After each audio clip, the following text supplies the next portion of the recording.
जय श्री कृष्णा दोस्तों, किशोरी क्रिएशन से मैं सपना शर्मा आप सभी का हार्दिक स्वागत करती हूँ आपके अपने चैनल पर। दोस्तों, आज की वीडियो में मैं आपके लिए लेकर के आई हूँ कि किस एकादशी पर जो है कौन सा फलाहार करना चाहिए, साथ ही एकादशी का क्या महत्व है और किस माह की एकादशी को जो है क्या कहते हैं, इन सभी के बारे में जानकारी लेकर के आई हूँ।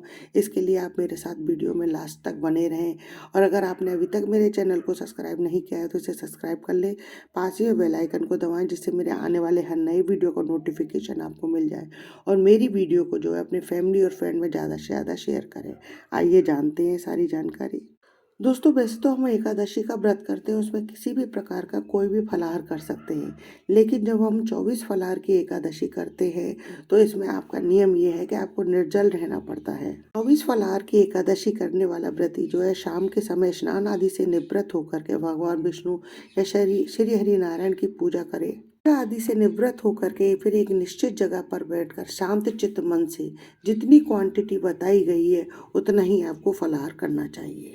अगले दिन जो है आप किसी ब्राह्मण को भोजन करा सकते हैं, अगर आपकी सामर्थ्य भोजन कराने की है तो भोजन कराकर, नहीं तो किसी मंदिर में या सुपात्र को सीधा दान करके उसमें दक्षिणा रख करके दान करके ही उसके बाद आप भोजन ग्रहण करें। तो आइए जानते हैं इसी के बारे में। श्री सूत महाराज ने नैमिषारण्य तीर्थ पर शौनकादिक 88,000 ऋषियों से कहा कि हे मुनीश्वरों, भगवान श्री कृष्ण ने अपने परम भक्त व प्रिय सखा को प्राचीन समय से अपने पापों से मुक्ति और वैकुंठ में स्थान प्राप्त करने के लिए जो व्रत और उसका महात्म्य बताया, वही आज मैं आप सभी को बता रहा हूँ। वर्ष के 12 महीनों में कुल 24 एकादशी होती है। इसके अलावा जिस वर्ष पुरुषोत्तम मास पड़ता है तब 2 एकादशी और बढ़ जाती हैं। इस प्रकार कुल 26 एकादशी होती हैं, जिनके नाम मैं कहता हूँ उन्हें आप ध्यान पूर्वक सुनिए। 12 मास में आने वाली 11 और उस दिन किए जाने वाले फलाहार के बारे में जानते हैं। आइए, पहली एकादशी अघ्न मास के कृष्ण पक्ष की एकादशी होती है। इसे उत्पन्ना एकादशी कहते हैं। पहली एकादशी में गुड़ और बादाम का फलाहार किया जाता है। उत्पन्ना एकादशी का जो है बहुत बड़ा महत्व बताया गया है। कहते हैं कि इसी से सभी एकादशियों का जन्म हुआ है। इस दिन भगवान श्री हरि की पूजा करें। दूसरी एकादशी अघ्न मास के शुक्ल पक्ष की एकादशी है, जिसे मोक्षदा एकादशी कहते हैं।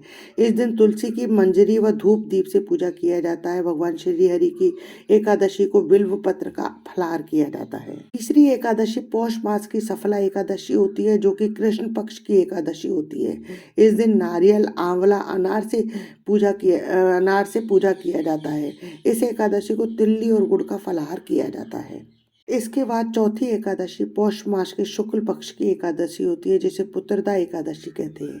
इस दिन गाय के दूध से बना हुआ फलाहार किया जाता है। इसके बाद माघ मास के कृष्ण पक्ष की सटतला एकादशी आती है। इस दिन पैठा, नारियल, सीताफल, सुपारी से भगवान श्री हरि विष्णु की पूजा की जाती है।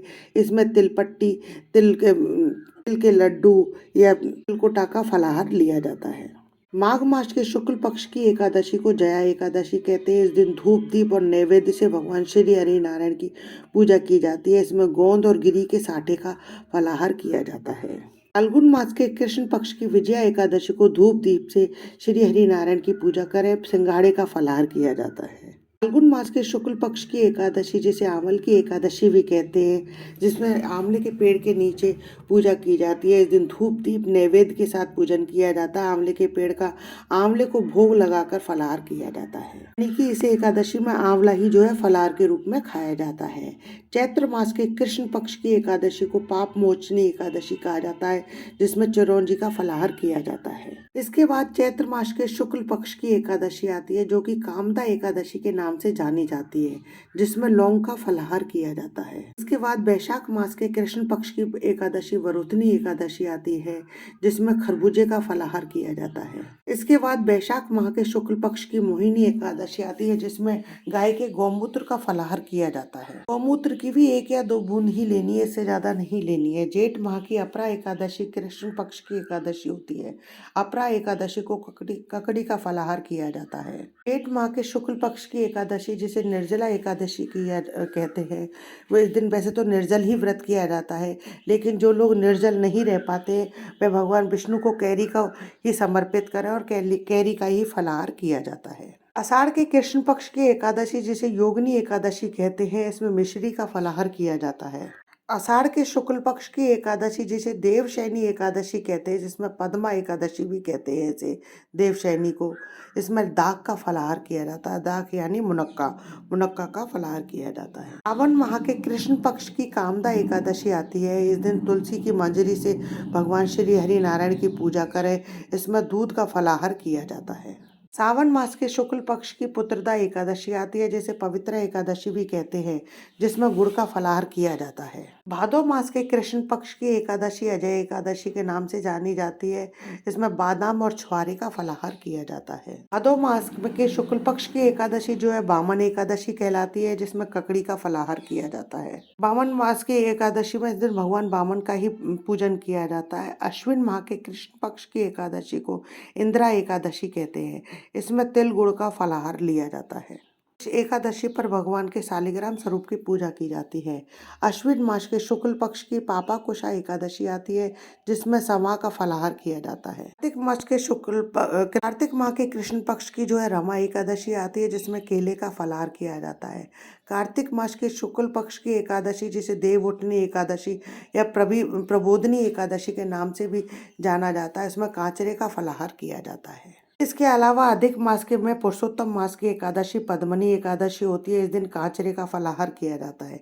अधिक मास की दूसरी एकादशी परमा एकादशी कहलाती है। जैसे इन एकादशियों के नाम है, वैसे ही इनके गुण भी अलग अलग है। इनको करने की विधि तथा फल का वर्णन विस्तार पूर्वक आपको बताया गया है। जो प्राणी इन एकादशी का विधि पूर्वक व्रत और उद्यापन करते हैं, उन्हें किसी प्रकार उसी के अनुसार उन्हें फल प्राप्त होता है। सूत जी महाराज बोले, हे ऋषिवरों, इस एकादशी व्रत के महात्म्य को पांडवों से श्री कृष्ण भगवान ने स्वयं कहा है कि इस उत्तम व्रत को विधि पूर्वक करने पर मनुष्य पृथ्वी पर अनेक प्रकार के सुखों को भोगकर अंत में विष्णु लोक की प्राप्ति करता है। इस श्रेष्ठ व्रत को जानने की इच्छा से भगवान श्री कृष्ण से अर्जुन ने पूछा, हे माधव, हे मधुसूदन, इस एकादशी व्रत के करने का क्या महत्व है और इस व्रत के करने से कौन कौन से पुण्य प्राप्त होते हैं तथा उसको करने की विधि क्या है। सो आप कृपा करके मुझे समझाकर सारी चीजें विस्तार पूर्वक बताइए। अर्जुन के इस प्रकार प्रश्न पूछने पर भगवान श्री कृष्ण ने कहा, हे अर्जुन, इस व्रत को मार्गशीर्ष अगहन माह में कृष्ण पक्ष की एकादशी से प्रारंभ करना चाहिए। 10वीं के दिन सूर्यास्त के पश्चात भोजन नहीं करना चाहिए और खाने के बाद दातुन कुल्ला कर लेना चाहिए। इस प्रकार व्रत करने वाले मनुष्य को मुख शुद्धि कर लेनी चाहिए। दूसरे दिन अर्थात एकादशी के दिन प्रातःकाल जल्दी उठकर सभी कार्यों से निवृत्त होकर स्नान करे। स्नान करते वक्त, हे वसुंधरे, मेरे सभी पापों को नष्ट कर मुझे सुख समृद्धि दे, ऐसी प्रार्थना करते हुए स्नान करें। व्रत करने वाले को व्रत धारण करने के दिन किसी भी की निंदा न करें, न कहीं क्रोध करे। क्रोध, मद, लोभ, अहंकार जैसे विचारों को मन में नहीं लावे। स्नान के बाद भगवान विष्णु को धूप दीप नैवेद्य के साथ अन्य पूजन सामग्री के साथ पूजा और आरती करे ठाकुर जी की।